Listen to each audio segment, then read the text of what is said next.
মাঝে মাঝে আল্লাহ আমাদেরকে দুঃখ কষ্ট দিয়ে পরীক্ষা করতে চান, এগুলো আমাদের জন্য খারাপ নয়।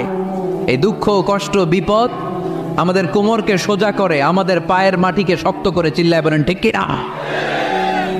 প্রতিকূল পরিবেশে কিভাবে বাঁচতে হয় এই দুঃখ কষ্ট আমাদেরকে শিখায়। এজন্য মুমিন বান্দার বৈশিষ্ট্য হচ্ছে দুঃখ কষ্ট বেদনা জ্বালা এগুলোতে সে আপসেট হয় না, সে হাল ছেড়ে দেয় না, সে ভরসা রাখে একজনের উপর, চিল্লায় বলতে হবে তিনি কে? কারণ মুমিন জানে রাত্রি যত গভীর হয় অন্ধকার তমানিসা ভেদ করে সুবহে সাদিক হয়। মুমিন জানে গর্ভবতী নারীর পেটের ব্যথা যেই দিন বাড়তে থাকে ওই দিনই নতুন মেহমান আগমনের সময় ঘনাতে থাকে। মুমিন জানে তার জীবনে দুঃখ কষ্ট বিপদ যত বাড়তে থাকে সুখের দিন কাছে আসতে থাকে। এজন্য মুমিনের হারাবার কিছু নেই। ইন্না মাআল উসরি ইউসরা, ইন্না মাআল উসরি ইউসরা। নবী হে, কষ্টের পরেই আছে আনন্দ, দুঃখের পরেই আছে সুখ। আপনি সমস্যায় পড়েছেন, ওই সমস্যার সমাধানও আছে না নাই? এই পৃথিবীতে এমন কোন সমস্যা আছে যেটা সমাধান নাই? কথা বলেন। সমস্যা তৈরি করেছে কে?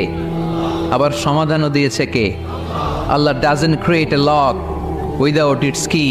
আল্লাহ কখনো চাবি না বানাইয়া ওইটার তালা বানায় নাই। কথা কন। তালাও যেহেতু আছে ওই তালার চাবিও বানিয়েছে কে? মা আনজালাল্লাহু দান ইল্লা আনজালাল্লাহু লাহু শিফা।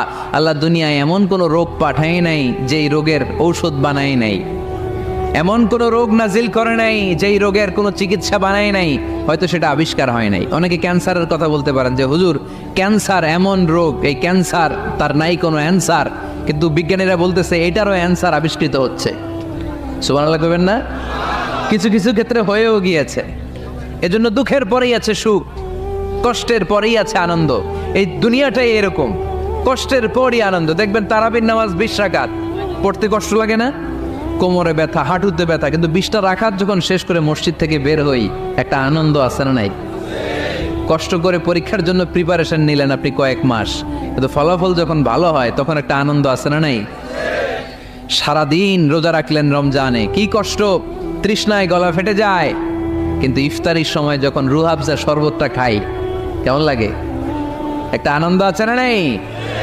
এজন্য আল্লাহ বললেন فإن مع العسر يسرا إن مع العسر يسرا। ও নবী, কষ্টের দিন মক্কায় অল্প কিছু দিন, মদিনাতে আনন্দের দিন অপেক্ষা করছে। আমাদের জীবনে যে দুঃখ কষ্ট আসে আমরা ধৈর্য ধরবো, তাওয়াক্কুল করবো একজনের উপর, তিনি কে? কারণ আমরা বিশ্বাস করি কষ্টের